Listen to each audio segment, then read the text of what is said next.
Visakha Bharatiya Janata party జిల్లా అధ్యక్షులు పరశురాం పార్టీని బలోపేతం చేయడానికి తన వంతు కృషి చేస్తున్నట్లు రాబోయే జీవీఎంసీ ఎన్నికల్లో బీజేపీ గట్టి పోటీ ఇస్తుందని ఇచ్చిన ముఖాముఖి కార్యక్రమంలో మరిన్ని వివరాలు ఆయన మాటల్లోనే తెలుసుకుందాం. వైజాగ్ విజన్ ఛానల్ ప్రేక్షకులందరికీ నమస్కారం. నేను మీ చంద్రకళ. పొలిటికల్ లీడర్స్ అంటే రాజకీయానికి సంబంధించిన టాపిక్స్ పైనే శ్రద్ధ పెట్టేవాళ్ళు ఉంటారు. కానీ ఈ సమాజంలో ప్రస్తుతం మనకి ప్రజల సమస్యలపై దృష్టి సారించి వాళ్ళ సమస్యలని తమ సమస్యలుగా అనుకునే వాళ్ళలో చాలా తక్కువ మంది ఉంటారు.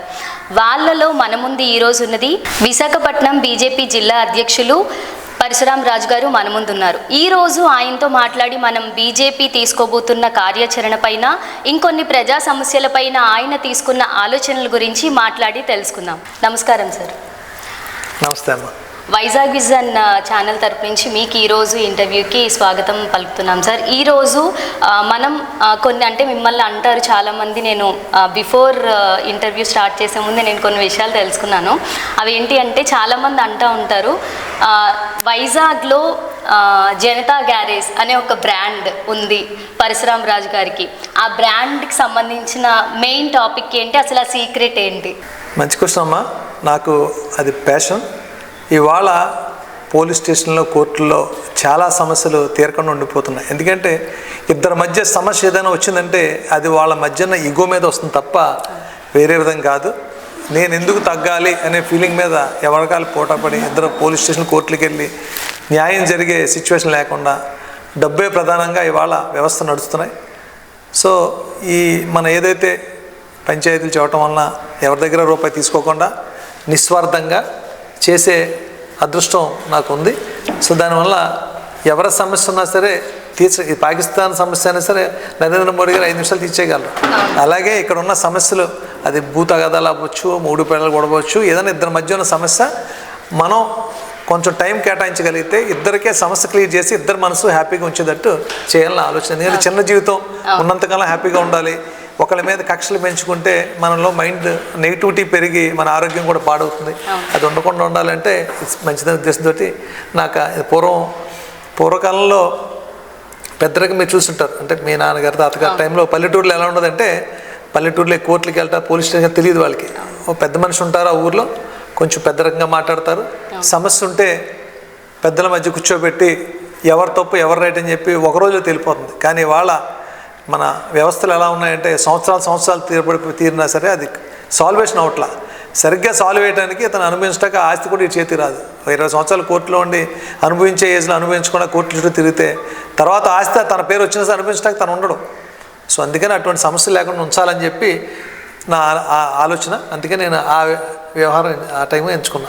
ఏదైనా ఒక యూత్ ఇలా ఏదైనా రాజకీయాల్లోకి రావాలి, లేదంటే ఇలా డెవలప్ అవ్వాలి అంటే ఒక క్వశ్చన్ మార్క్ లాగా, నేను అసలు రాజకీయాల్లోకి రావాలంటే భయం వేస్తుంది, అంతా డబ్బుతో కూడుకున్న సమస్య, లేకపోతే ఏదైనా బ్యాక్గ్రౌండ్ ఉండాలి అనే ఒక డైనమాలో ఉన్నారు కదా చాలామంది యూత్. రావాలి అంటే నేను ఏదో సాఫ్ట్వేర్ చేసుకోవచ్చు, లేకపోతే ఇంకేదైనా బిజినెస్ పెడదాం అనుకుంటున్నారు తప్ప ఇలా పొలిటికల్ వైపు రావాలి అంటే ఒక క్వశ్చన్ మార్క్ ఉంటుంది.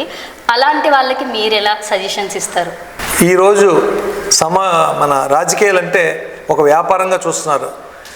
ఇది కరెక్ట్ కాదు. ఎందుకంటే ఇవాళ ఉన్న వ్యవస్థల్లో ఎమ్మెల్యే అయినా, ఎంపీ అయినా, ముఖ్యంగా దక్షిణ భారతదేశంలో ఓట్లు డబ్బులతో కొనుక్కుని ఎమ్మెల్యే, ఎంపీ అయ్యి తర్వాత ఎలా సంపాదించాలో ఆలోచించే వ్యవస్థ ఎక్కువైపోయింది. అది కరెక్ట్ కాదు. ఎప్పుడైతే ఓటర్ డబ్బులు తీసుకుని ఓటేస్తున్నాడో రాజకీయ నాయకులు కూడా అలా తయారవుతున్నారు. అది కాకుండా స్వచ్ఛమైన నిజాయితీ నాయకుని ఎన్నుకుంటే ఆయన ద్వారా డెవలప్మెంట్ చేసుకోవచ్చు. అలాగే మీరు అడిగినట్టు యూత్ ఏదైతే ఉందో వాళ్ళు ఫుల్ ఫ్లెడ్జ్డ్గా ఫుల్ టైము బీజేపీలో ఉండక్కర్లా, అలాగే టీడీపీలో ఉండక్కర్లా, అంటే ఏ రాజకీయ పార్టీలో కూడా ఫుల్ టైం చేయక్కర్లా. తన మార్నింగ్ నుంచి ఈవినింగ్ చేసే వృత్తి వ్యాపారాల్లో ఎక్కడున్నా సరే 1 గంట 2 గంటల సమాజం కోసం ఇవ్వటంలో తప్పు లేదు. ఎందుకంటే మనం వ్యాపారాలు చేసుకుంటున్నాం, ఉద్యోగాలు చేసుకుంటున్నాం. కానీ 1 గంట 2 గంటలు రాజకీయానికి ఇస్తే సమాజం మార్పు తెచ్చుకునే అదృష్టం మనకు కలుగుతుందని తెలియజేస్తున్నాను. సార్, మీరు అసలు ఈ పొలిటికల్లోకి మీరు రావడానికి మీకు అసలు ఇన్స్పిరేషన్ ఏంటి? మీరు అసలు వద్దామని రావాలి అని ఎలా అనుకున్నారు? మీ ఉద్దేశం? ఇందాక మీరు అడిగారు క్వశ్చన్, జనతా గ్యారేజ్ ఏంటని.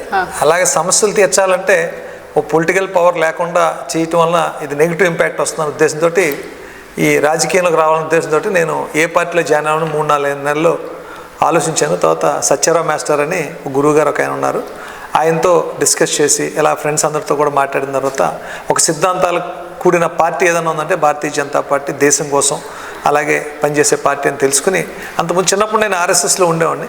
ఆర్ఎస్ఎస్లో నేను చదువుకునే టైంలో తర్వాత ఎప్పుడైతే రాజకీయం వచ్చిందో భారతీయ జనతా పార్టీ చేరైతే మనకి బాగుంటుంది అంటే మన మైండ్ సెట్ కరెక్ట్ అని చెప్పి ఆలోచించి బీజేపీలో జాయిన్ అవ్వడం జరిగింది. ఇప్పుడు రాజకీయాలంటే అమౌంట్తో కూడుకున్న పని, డబ్బులు ఉంటేనే ఓటు వేయడానికి అర్హులవుతారు.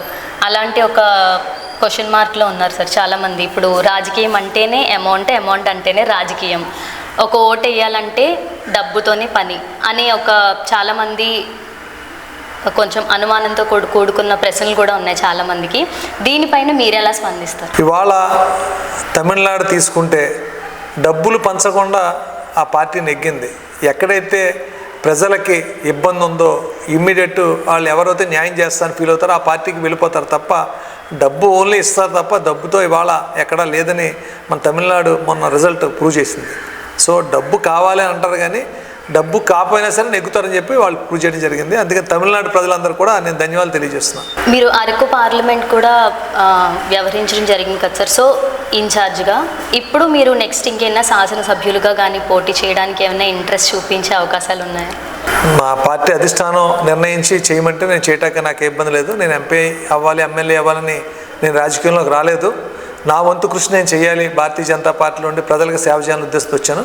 ఒకవేళ అధిష్టానం నన్ను ఎమ్మెల్యే చేయమన్నా ఏ బాధ్యత ఇచ్చినా నేను చేయడానికి రెడీగా ఉన్నాను. ఈ పార్టీలో కూటమి ప్రభుత్వంలో మీ జనసేన టీడీపీ నాయకులతో మీ సంబంధాలు ఎలా ఉంటాయి? 100% బీజేపీ, టీడీపీ, జనసేన 3 పార్టీలు కలిసే ఉన్నాం. రీసెంట్గా కూడా మేము అంతా కలిసి మీటింగ్ పెట్టుకుని చేయడం జరిగింది. ఏదైనా సమస్య ఉంటే ముగ్గురు కలిసి మాట్లాడే చేస్తున్నాం. మా మధ్య ఏ గ్యాప్ లేవు. We are very happy. విశాఖపట్నంలో బీజేపీ పార్టీని బలోపేతం చేయడానికి మీరు చేస్తున్న ఫ్యూచర్ ప్లాన్స్ ఏమైనా ఉన్నాయా సార్? విశాఖపట్నంలో బీజేపీ ఎప్పటి నుంచో ఉంది. మొట్టమొదటి విశాఖపట్నం మేయర్ మా బీజేపీ మేయర్ ఎన్ఎస్ఎన్ రెడ్డి గారి ద్వారా బీజేపీలో ఇక్కడ బలోపేతం అయింది. ఇప్పటికీ పార్టీ ఉంది, పార్టీ సపోర్టర్స్ చాలామంది ఉన్నారు. కానీ ఇవాళ గెలిచే గుర్రం మీద ఓటేస్తారన్న ఉద్దేశంతో ప్రతి వాళ్ళు కూడా మిగిలిన పార్టీల మీద మొగ్గు చూపుతున్నారు. కానీ బీజేపీ స్ట్రాంగ్గా ఉంది. ఇవాళ బీజేపీ పెరగటానికి ప్రజల్లో ఉన్న సమస్యలు క్లియర్ చేయాలి. ప్రజల్లో ఆల్రెడీ 2014లో నేను పార్టీ జాయిన్ అయినప్పటి నుంచి 2-3 క్వశ్చన్స్ మీద విశాఖపట్నం ప్రజల కోరిక ఎక్కువ ఉండేది. ఏంటంటే ఒకటి రైల్వే జోన్ అని, 2 స్టీల్ ప్లాంట్ అని. ఇవాళ ఆ స్టీల్ ప్లాంట్ ప్రైవేటీకరణ ఏదైతే ఉందో అది లేదు అని మన కూటమి ప్రభుత్వం ప్రూవ్ చేయడం జరిగింది. అలాగే సుమారు 13,000 కోట్లు మన కేంద్ర మంత్రివర్యులు శ్రీనివాస్ వర్మ గారి ఆధ్వర్యంలో మన ఆంధ్రప్రదేశ్ రావటం, అలాగే స్టీల్ ప్లాంట్కి రావటం. స్టీల్ ప్లాంట్ ఇవాళ అభివృద్ధి పదంలో పరిగెడుతుంది. అలాగే రీసెంట్గా లాస్ట్ 2 months నుంచి కూడా ప్రాఫిటబిలిటీకి వచ్చింది. అలాగే రైల్వే జోన్ చూసుకుంటే రైల్వే జోన్ కూడా విశాఖపట్నంలో ఇవ్వటం జరిగింది. మిగిలిన రైల్వే జోన్లకి ఈ మన వాల్టేర్ డివిజన్ రైల్వే జోన్కి డిఫరెన్స్ ఏంటంటే మిగిలిన రైల్వే జోన్ 2-3 జిల్లాలు కలిసి 2-3 రాష్ట్రాలు కలిసి ఉంటాయి. కానీ ఓన్లీ మన రైల్వే జోన్ విశాఖపట్నం కేంద్రం రైల్వే జోన్ మాత్రం ఆంధ్రప్రదేశ్ ఒక్క స్టేట్కే ఈ రైల్వే జోన్ ఉంటుంది. సో ఇది ఎక్కడ మనకి భారతదేశంలో ఇటువంటి రైల్వే జోన్ ఎక్కడ లేదు. ఇదే మన అడ్వాంటేజ్. సో ఈ రైల్వే జోన్ వచ్చింది రాష్ట్ర వ్యాప్తంగా ఒకే రైల్వే జోన్ రావడం ఇదే ప్రతిమానం. సో దానివల్ల ఏంటంటే మన రాష్ట్ర ప్రభుత్వం నుంచి ప్రపోజల్ పంపించుకోవటం, చాలా రైళ్ళు మనం కొత్త రైలు తెచ్చుకోవచ్చు, డెవలప్మెంట్ చేసుకోవచ్చు. చాలామంది ఏంటంటే కిరండోల్ లేదు కదా మన దాంట్లో, సో మనకి ఇన్కమ్ తగ్గిపోతుంది అన్నారు. ఏ జోన్ ఇన్కమ్ ఆ జోన్ ఖర్చు పెట్టరు. ఇదంతా కూడా నేషనలైజ్డ్. ఏ రైల్వే జోన్ నుంచి వచ్చిన డబ్బులైనా సరే ఢిల్లీ లెవెల్ వెళ్తాయి, అక్కడి నుంచి ఎలిగేషన్స్ అవుతాయి. అందుకని డబ్బు ఎంత వస్తుంది జోన్ అని ముఖ్యం కాదు, మన జోన్ మనం డెవలప్ చేసుకోవడానికి బాగా ఉపయోగపడుతుంది. ఓకే, మనకి కేంద్రంలో బీజేపీ పార్టీ చాలా బలంగా ఉంది, గట్టి పోటీ ఇస్తుంది. ఎప్పుడు ఎన్నికలైనా ఎవరు పోటీకి వచ్చినా కూడా బీజేపీ పార్టీ ఎప్పుడు అగ్రస్థానంలో ఉంటుందన్న విషయం అందరికీ తెలిసిందే. కానీ విశాఖపట్నంకి వచ్చేటప్పటికి అది కొంచెం ఎక్కడో డౌన్ అవుతుంది అని, అంత బలోపేతం కావట్లేదు అని కొన్ని సందేహాలు వ్యక్తమవుతూ ఉంటాయి. సో దానికి మీ సమాధానం ఏంటి? భారతదేశంలో ఉత్తర భారతదేశం మొత్తం బీజేపీ అయి ఉంది. సుమారు 16 రాష్ట్రాలు బీజేపీ ఉంది. అలాగే 5 రాష్ట్రాల వరకు బీజేపీ కూటమి ఉంది. సౌత్ ఇండియా వచ్చేపాటికి ఏంటంటే సౌత్ ఇండియా మొత్తం లోకల్ ఏరియా బేస్డ్ పార్టీలు ఉండటం వలన ఇక్కడ అంత బలోపేతం అవ్వట్లేదు. సో నార్త్ ఇండియాలో 100% మొత్తం సాధించడం జరిగింది. ఏదైతే 4 రాష్ట్రాలు ఉన్నాయో ఈ రాష్ట్రాల్లో మాత్రం బీజేపీ లేదు. ఆంధ్రప్రదేశ్లోనూ కూటమి ప్రభుత్వం ఉండటం వలన ఇక్కడ చేయడం జరుగుతుంది. బీజేపీ ప్రభుత్వం అనేది మీరు ఎక్కడ చూసినా సరే సంక్షేమం అభివృద్ధి రెండు కూడా 2 రైలు పట్టాలే చేసుకుంటూ వెళ్ళిపోతారు తప్ప ఒక దాంట్లో ఉండదు. నరేంద్ర మోడీ గారి నాయకత్వంలో 100% వికసిత్ భారత్ లక్ష్యంగా 2047 సంవత్సరానికి ప్రపంచ దేశాల్లోనే విశ్వగురు అయ్యే అవకాశం నరేంద్ర మోడీ చేతుల జరుగుతుంది. సో అందుకని మనందరం కూడా స్వదేశీ వస్తువులు వాడాలి, విదేశీ మారక ద్రవ్యాలు తగ్గించాలని చెప్పి ఉద్దేశంతో, అలాగే విదేశీ వస్తువులు కొనటం వల్ల మన ఏదైతే మనీ ఉందో ఇతర దేశాలకి డాలర్ రూపంలో వెళ్ళిపోతుందో అది జరగకుండా ఉండాలని చెప్పి స్వదేశీ వస్తువులు వాడమంటం జరిగింది.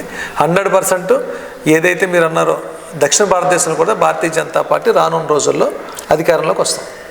వేరే శాఖల్లో కూడా చేసి ఆవిడ సత్తాన్ని చూపించారు. అంటే మహిళలు చేయగలరని చెప్పి బాగా విశ్వాసం ఉండి మన నరేంద్ర మోడీ గారు ఈ మహిళా బిల్లుని తీసుకురావటం తొందరలోనే అది మళ్ళీ పాస్ చేయిస్తారు.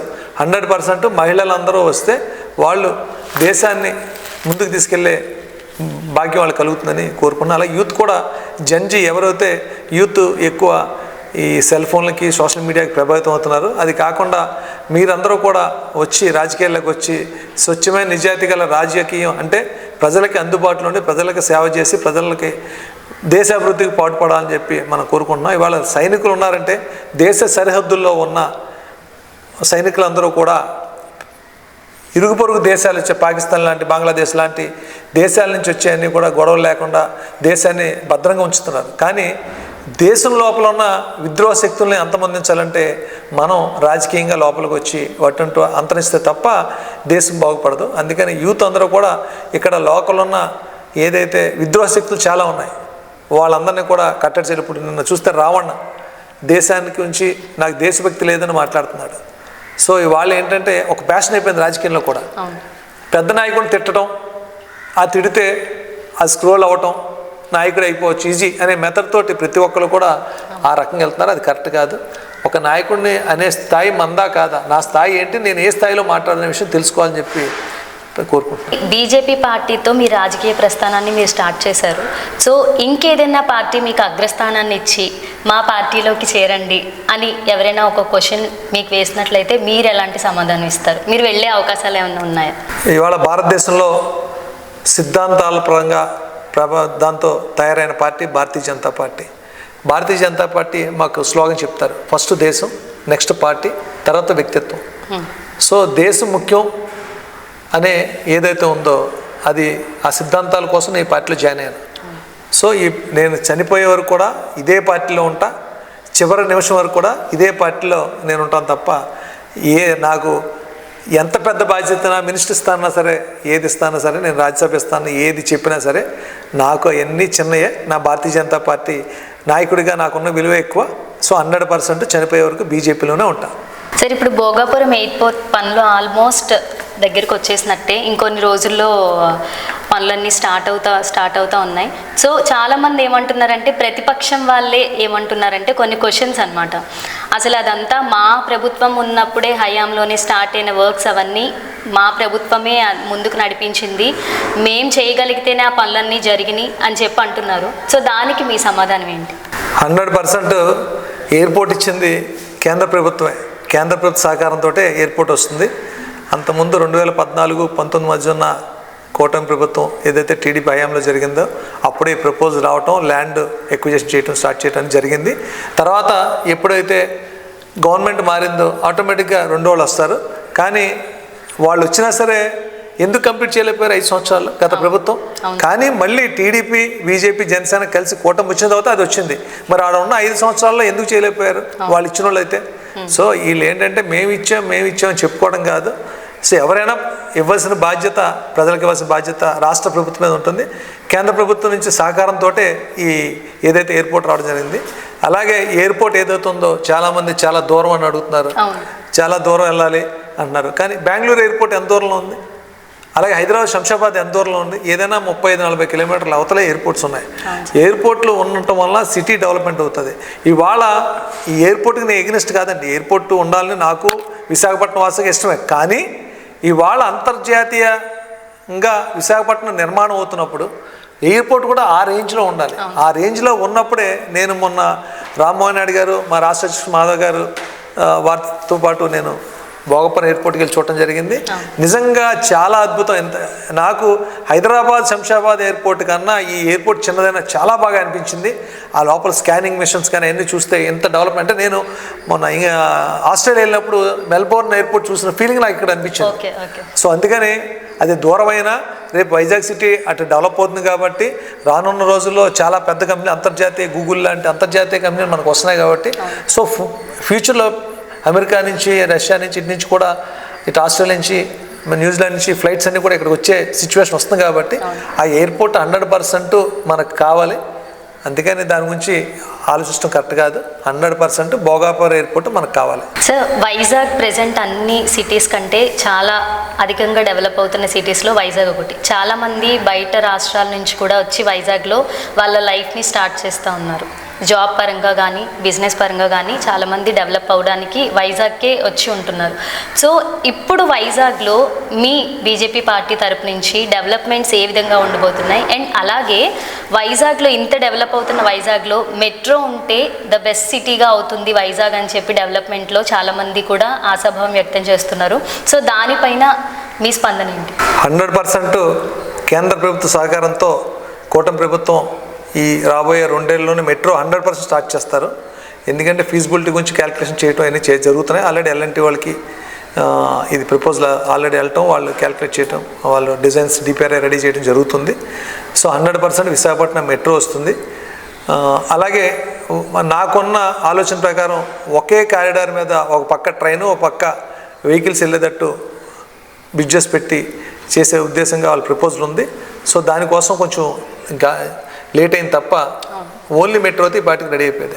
ఓకే, ప్రెజెంట్ మనకున్న రైల్వే సిస్టమ్ కానీ అండ్ మనకున్న ట్రావెలింగ్కి సంబంధించి వైజాగ్లో ఉన్న ప్రజలందరికీ సంబంధించి రైల్వే వందే భారత్ ట్రైన్ మనం ఎలా అయితే ప్రెజెంట్ ఉందో అందరికీ అవైలబిలిటీగా, అలాగే ఇంకొన్ని ఏమైనా సదుపాయాలు పెంచే అవకాశాలు ఏమైనా ఉన్నాయా? 100% మనకి రైళ్లు కూడా పెరుగుతాయి.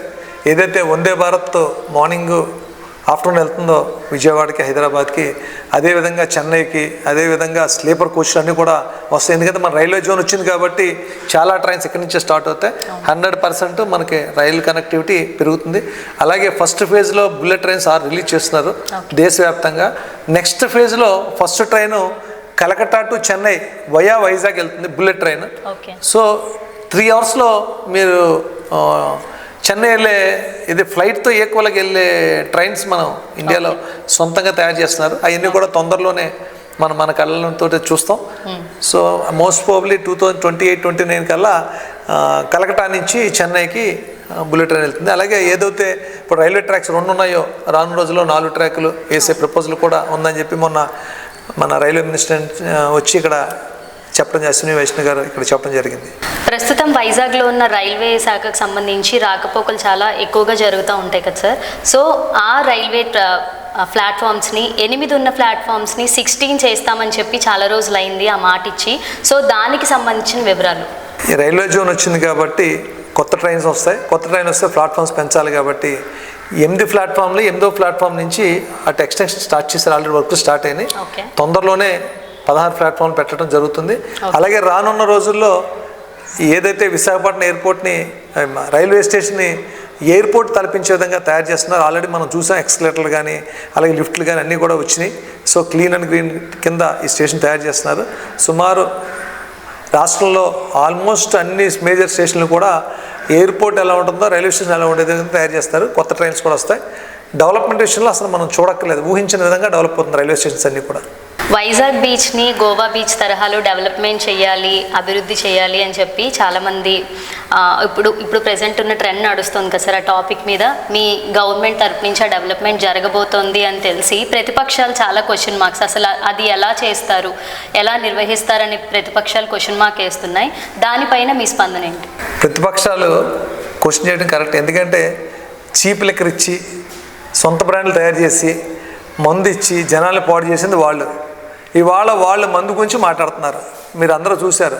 ఇవాళ డిజిటలైజేషన్ అయ్యి ప్రపంచంలోనే డిజిటల్ కరెన్సీ అంటే ఇవాళ 10 రూపాయలు వచ్చి బజ్జీలు కొనుక్కున్నా, లేకపోతే 2 రూపాయలు వెళ్ళి ఏదన్నా వస్తువు కొనుక్కున్నా ఫోన్పే చేయండి, జీపే చేయండి అని అడిగే సొసైటీ మనం చూస్తున్నాం ఇవాళ. మనం ఊహించలా. ప్రపంచంలోనే భారతదేశమే హైయెస్ట్ డిజిటలైజ్ కరెంట్ జరిగింది భారతదేశంలోనే. ఇటువంటి ప్లేస్లో లిక్కర్ షాపులు డబ్బులు లేకుండా చేసింది వాళ్ళు, దోచుకోవటం అంటే నేర్పింది వాళ్ళు.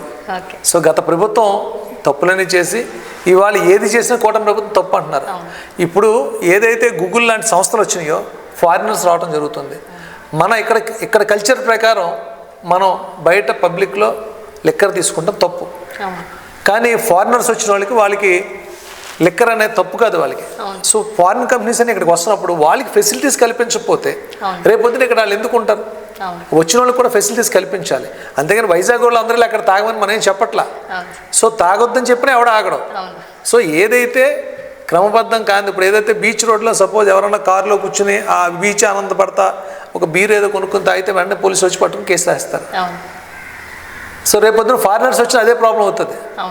సో అందుకని మందు తాగడం తప్పు, దాన్ని మనం సపోర్ట్ చేయట్లే. కానీ ఫెసిలిటీస్ అనేవి ఏంటంటే రేపు రాబోయే రోజుల్లో వచ్చిన ఫారినర్స్ కానీ పెద్ద పెద్ద కంపెనీస్ వస్తున్నాయి, అలాగే సాఫ్ట్వేర్ కంపెనీలు వస్తున్నాయి. ఇవాళ ఫార్మసీ రంగంలో చాలా ఫార్మసీ కంపెనీలు బోల్డ్ రకాల పెద్ద పెద్ద కంపెనీలు వచ్చినాయి. అలాగే ఐటీ పరంగా బాగా పెరుగుతున్నాయి, ఇండస్ట్రీస్ వస్తున్నాయి. వచ్చినప్పుడు డెవలప్ అవుతుంది. ఇవాళ సింగపూర్లో ఉంది, సింగపూర్ డెవలప్ అయింది. అలాగే ప్రతి చోట కూడా దుబాయ్లో కూడా తీసుకుంటారు. సో దానికేం ప్రాబ్లం లేదు.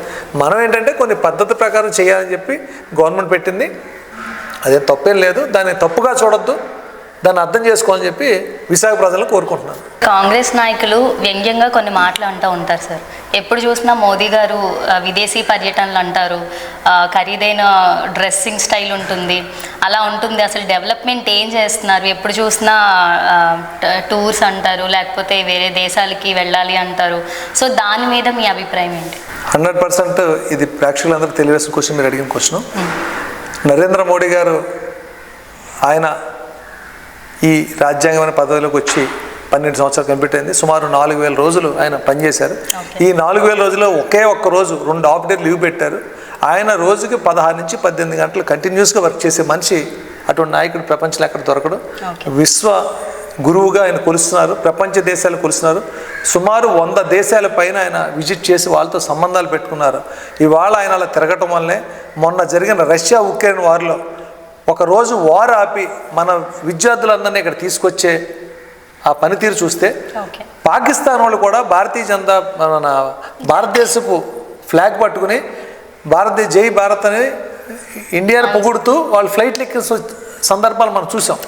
ఇవన్నీ జరిగింది ఆ నరేంద్ర మోడీ గారి దౌత్యం వల్లే. అలాగే మొన్న మనందరూ తెలుసు, ప్రపంచ దేశాలు కూడా ఆయిల్ 40 నుంచి 50 రూపాయలు పెరిగిపోయినాయి. మనకు 10 రూపాయలు మొన్న పెరిగింది. ఎందుకు పెరగలేదంటే ఆ రోజు ఇరాన్కి కానీ అమెరికా కానీ ఇద్దరికీ కూడా మనం దౌత్య సంబంధాలు ఉండటం వల్ల మా హార్మోజ్ జలసంధి నుంచి ఓన్లీ మన షిప్లే, మన ఫ్లాగ్ ఉన్న షిప్లే బయటకు వచ్చినాయి. సో నరేంద్ర మోడీ గారి వాళ్ళతో ఉన్న మంచి సంబంధాల వల్లే ఏ సంబంధం పెట్టుకున్నా బిజినెస్ రిలేషన్ మన భారతదేశం ఎలా పెరగాలి, ఏం చేయాలని 11వ స్థానంలో జీడిపిని 4వ స్థానం తీసుకొచ్చారు. తొందరలోనే 3వ స్థానం కూడా వెళ్ళిపోతున్నాం. అతి తొందరలోనే 2047కే మనం విశ్వగురువుగా భారతదేశం ఎదుగుతుందంటే ఎటువంటి సందేహం లేదు. ఆయన అంతలా కష్టపడుతుంటే వీళ్ళు అలాగే మాట్లాడతారు. ఎందుకంటే వాళ్ళకి తెలియదు, వాళ్ళకి స్కాములు చేయటం తప్ప, దోసుకోవడం తప్ప కాంగ్రెస్ ప్రభుత్వానికి, కాంగ్రెస్ నాయకులకి తెలియదు. మనకి వాళ్ళ వరకు ఈ 20 సంవత్సరాలు కంటిన్యూస్గా అయినా రాజ్యాంగబద్ధంగా, అంటే ఒక సీఎంగా, గుజరాత్ సీఎంగా, అలాగే ఇప్పుడు ప్రధానమంత్రిగా 2 వాటిలో కూడా ఎక్కడ కూడా మచ్చలేని నాయకుడు. అలాగే ఆయన పేరు ఆస్తి కూడా లేదు. ఆయనకి అటువంటి ఆయన గురించి మాట్లాడాలంటే వాళ్ళు ఆలోచించాలి, తెలుసుకోవాలి. ఎందుకంటే ఒక నాయకుడిని దూషించే ముందు ఆయన దూషించడం వల్ల ఆయనకేం పరుగు పోదు, అనేవాడి పరుగు పోతున్న విషయాలు తెలుసుకోవాలి. సో 100% మోడీ గారు లాంటి నాయకుడు మన భారతదేశానికి దొరకటం మనందరి భారతదేశ ప్రజలు. మొన్న సింధూర్ ఆపరేషన్ మీరు చూశారు. సింధూర్ ఆపరేషన్లో 10 నిమిషాల్లో పాకిస్తాన్కి ఇండియా ఏంటో చూపించి వచ్చారు. ఒక్క సాధారణ పౌరుడు చనిపోలే. ఇవాళ యుద్ధం అంటే సాధారణ పౌరులు, ఇప్పుడు ఇరాన్ యుద్ధం అవన్నీ చూసాం మనం, రష్యా యుద్ధం, దాంట్లో చాలామంది సామాన్య పౌరులు చనిపోవడం చూసాం. కానీ సింధూర్ ఆపరేషన్లో ఓన్లీ ఎవరైతే ఉగ్రవాదులు ఉన్నారో ఆ ఉగ్రవాదులను ఒక్కనే తుదిముట్టించారు తప్ప సామాన్య ప్రజలు కదా. అది మన నరేంద్ర మోడీ గారు, రాజ్నాథ్ సింగ్ గారు, అలాగే మన Jaishankar, external affairs minister Jaishankar గారు, అలాగే ఏదైతే త్రివిధ దళాలని రన్ చేస్తున్న అజిత్ దోవల్ గారు, ఈ టీం అంతా కూడా దేశం కోసం పుట్టినోళ్ళే. వీళ్ళు దేశ సేవ తప్ప ఇంకోటి లేదు. అటువంటి నాయకులందరూ కూడా ఇవాళ కేంద్ర ప్రభుత్వంలో ఉండటం వల్ల మనం సేఫ్ అండ్ సెక్యూర్గా ఇండియా ఉంది. సో అందుకని ప్రపంచ దేశాలు భయపడుతున్నాయి మన దగ్గర రావాలంటే. ఇవాళ భారతీయ జనతా పార్టీకి అటువంటి నాయకులు ఉండటం మా అందరికి అదృష్టం. అటువంటి నాయకుల మాత్రం మేము ఇక్కడ పనిచేయడం కూడా మాకు చాలా సంతోషంగా ఉంది. అండ్ ప్రస్తుతం ఉన్న రాజకీయ పరిస్థితుల్లో మీరు ఇవ్వాల్సిన మీ తరపు నుంచి ఇవ్వాల్సిన సూచనలు, సలహాలు ఏమైనా ఉన్నాయా? ఎవరైనా కొత్తగా నేను ఈ బీజేపీ జనతా పార్టీలోకి రావాలనుకుంటున్నాను, నేను ప్రజలకి నా వైపు నుంచి ఈ సమస్యల్ని క్లియర్ చేసి వాళ్ళకి సంతోషంగా ఉండేలా చూసుకుందాం అనుకుంటున్నాను అని చెప్పి కొత్తగా బీజేపీ పార్టీలోకి రావాలి అనుకున్న వాళ్ళకి మీరు ఇచ్చే సలహాలు ఏంటి? ఇక్కడ యూత్, మహిళలు ఎక్కువ సంఖ్యలో, పెద్ద సంఖ్యలో రాజకీయంలోకి రావాలని నా ఆకాంక్ష. ఎందుకంటే ఇవాళ 33% రిజర్వేషన్ మహిళలకు ఉంది. కానీ మహిళలు ఎక్కువ మంది లేకపోవడం వల్ల ఎవరైతే మహిళా కోట వచ్చేపాటికి రాజకీయ నాయకులు వాళ్ళ వైఫ్ని కానీ వాళ్ళ డాటర్ని కానీ నించోబెట్టి ఆ రాజకీయం మళ్ళీ వీళ్ళే చేస్తారు. అది కరెక్ట్ కాదు. ఎందుకంటే ఒక ఇంటిని నడపగలిగిన మహిళ దేశాన్ని కూడా నడపగలదు అని ఉదాహరణకి మా నిర్మలా సీతారామన్ గారు తీసుకుంటే, ఫైనాన్స్ మినిస్టర్, కంటిన్యూస్గా ఆవిడ గ్రోత్ చూపిస్తున్నారు. అలాగే మన దేశ ప్రథమ పౌరాలు ద్రౌపది ముర్ము గారు, ఆవిడ మహిళే. ఇలాగ మహిళలు ఏంటో చూపించారు. అలాగే నిర్మలా సీతారామన్ గారు. సార్, మీరు ఆల్రెడీ ఇప్పుడు మాట్లాడినప్పుడు ఒక మాట చెప్పారు సార్, ఆడపిల్లలు కూడా రావాలి, యూత్ రావాలి, కంపల్సరీ రాజకీయాల్లోకి రావాలి అని చెప్పి. కానీ ఇప్పుడు ప్రెజెంట్ జరుగుతున్నది ఏంటి అంటే, రాజకీయాలు అంటే ఒకరి మీద ఒకరు దూషించుకోవడం, ఒకరి ఫ్యామిలీని, ఒకరు బ్యాక్గ్రౌండ్ని దూషించుకుని, తిట్టుకుని, అనరాని మాటలు అంటూ బ్యాక్గ్రౌండ్ని ఇన్సల్ట్ చేస్తూ మాట్లాడడమే ఇప్పుడు రాజకీయంగా మారిపోయింది. సో ఇలాంటప్పుడు మీరంటున్న యూత్ కానీ మహిళలు కానీ రావడానికి చాలా భయపడుతూ ఉంటారు. సో దానిపైన మీ స్పందన ఏంటి? అసలు మీరు అలాంటి వాళ్ళకి ఏం సలహా ఇద్దాం అనుకుంటున్నారు? 100% సభ్య సమాజం హర్షించదు. ఏదన్నా ఉంటే డెవలప్మెంట్లో పోటీ పడాలి తప్ప వాళ్ళ వ్యక్తిగత విమర్శ చేయకూడదు. మీరు ఎక్కడా కూడా భారతీయ జనతా పార్టీ నాయకులు ఎవరో కూడా వ్యక్తి దోషం ఎప్పుడు జరగదు. మాకు పార్టీ గురించి మాట్లాడతాం, పార్టీ చేసే తప్పులు ఎత్తి చూపిస్తాం తప్ప ఇండివిజువల్గా ఎవరిని మేము మాట్లాడం. గత ప్రభుత్వం వచ్చిన తర్వాత ఈ కల్చర్ ఎక్కువైపోయింది. ఆ ప్రభుత్వంలో అధినాయకులకి పక్క పార్టీని ఎంత తిట్టితే అంత హ్యాపీ, ఆడంత బాగా పనిచేస్తున్నట్టు. వాళ్ళకి అది క్రైటీరియా పెట్టి మార్క్స్ వేయటం వల్ల ప్రతి ఒక్కరు కూడా నేను ఎంత బాగా తిట్టాను అనే విధంగా పోటీ పడ్డారు. ఈ కాంపిటీషన్ బూతులు తిట్టడంలో ఎవరు ఎక్కువ బూతులు తిడితే ఆడంత మంచి నాయకుడు చేయటం, ఆడికి మినిస్టర్ చేయటం అన్నీ చేశారు. దానివల్ల అదే చేయాలేమో అనే ఫీలింగ్లో రాజకీయం నడుస్తుంది. కానీ 100% అది రాంగమ్మ. అది గత ప్రభుత్వం జరిగింది. దానికి ప్రజలు బుద్ధి చెప్పారు. ఎందుకైతే బూతులు తిట్టి చెప్పి ఇలా చేశారో ప్రజలు ఆల్రెడీ మన 2024 ఎలక్షన్ చెప్పారు కదా, బూతులు చెబితే కాదు రా పని చేసి చూపించాలి, నువ్వు పని చేయలేదు, మాటలు చెప్పావని చెప్పి గత ప్రభుత్వానికి బుద్ధి చెప్పి ప్రజలు 11 స్థానాలు తీసుకొచ్చారు దాన్ని. సో అదే నిదర్శనం. అందుకని ఎవరో కూడా భారతీయ జనతా పార్టీ కాకుండా ఆంధ్రప్రదేశ్లో ఉన్న రాజకీయ నాయకులందరూ కూడా వ్యక్తి దూషణ మానేసి ఏదైతే డెవలప్మెంట్ దాని మీద పోటీ పడాలి తప్ప ఒకరి మనం విమర్శించుకోవడం కరెక్ట్ కాదు. పక్క గవర్నమెంట్ చేయలేదు కాబట్టి మనం చేసి చూపించాలన్న పోరాట తపన ఉండాలి తప్ప మాటల్లో కాదు, చేతిలో. మేము అలాగే తొందరలోనే 2027లో ఏదైతే కేంద్ర ప్రభుత్వం ఇచ్చిందో పోలవరం ప్రాజెక్టు కూడా 2027 మార్చికి మేము కంప్లీట్ చేయడం జరుగుతుంది. సో ఏదైతే కేంద్ర ప్రభుత్వం ఇచ్చిన హామీలు ఉన్నాయో, రైల్వే జోన్ కానీ ఇచ్చేసాం, స్టీల్ ప్లాంట్ ప్రైవేటీకరణ చేయట్లేదు, పోలవరం ప్రాజెక్టు క్లియర్ చేస్తున్నాం, తొందరలో నదులు కూడా అనుసంధానం చేయటం. ఇవాళ డెవలప్మెంట్ అంటే ఆంధ్రప్రదేశే. 60% ఏదైనా సెంట్రల్కి ఏమైనా ప్రాజెక్ట్ వచ్చినా అన్నీ ఆంధ్రప్రదేశ్ వస్తున్నాయి. ఎందుకంటే ఇక్కడ డబుల్ ఇంజిన్ సర్కార్ ఉంది.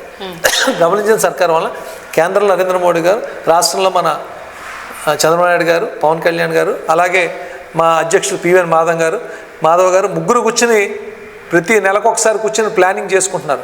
సో మా రాష్ట్ర అధ్యక్షుడు పివిఎన్ మాధవ్ గారు కూడా కూటమి మీటింగ్స్ పెట్టుకుని చేసుకుంటున్నారు. సో కూటమి గట్టిగా ఉంది కాబట్టి డెవలప్మెంట్ స్పీడ్గా ఉంది. సార్, రాబోయే జీవీఎంసీ ఎన్నికల్లో మీ పార్టీ నుంచి మీరు చేయబోయే ప్లాన్స్ అండ్ మీరేమైనా మేయర్గా పోటీ చేయడానికి ముందుకెళ్దామని అనుకుంటున్నారా?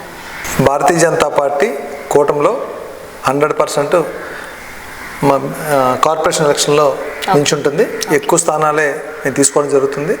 ఇప్పుడు రాబోయే రోజుల్లో ఈ ఎన్ని సీట్లు అనేది కాదు, ఎంతమంది నాయకుల్ని కూటమి నెగ్గించుకోవాలనే ఆలోచనలో 3 పార్టీలు కలిసి ప్లాన్ చేస్తున్నాం. సో ఇక్కడ ఎవరైతే ఏ వార్డులో 3 నాయకులు ఎవరైతే స్ట్రాంగ్గా ఉన్నారో వాడికి ఆ సీట్ ఇచ్చి నించోబెట్టే ప్లానింగ్లో ఉంది. ఇన్ని 15 సీట్ల 20 సీట్ల 30 సీట్ల పర్సంటేజ్లు ఏం లేవు. నాకున్న సమాచారం ప్రకారం 3 పార్టీలు కలిసి ఎవరికి ఆ వార్డులో నించోబెడితే 100% నెగ్గుతాం అనుకున్నా వాళ్ళే నించోబెట్టి ఎలక్షన్స్కి వెళ్ళడం జరుగుతుంది 100%.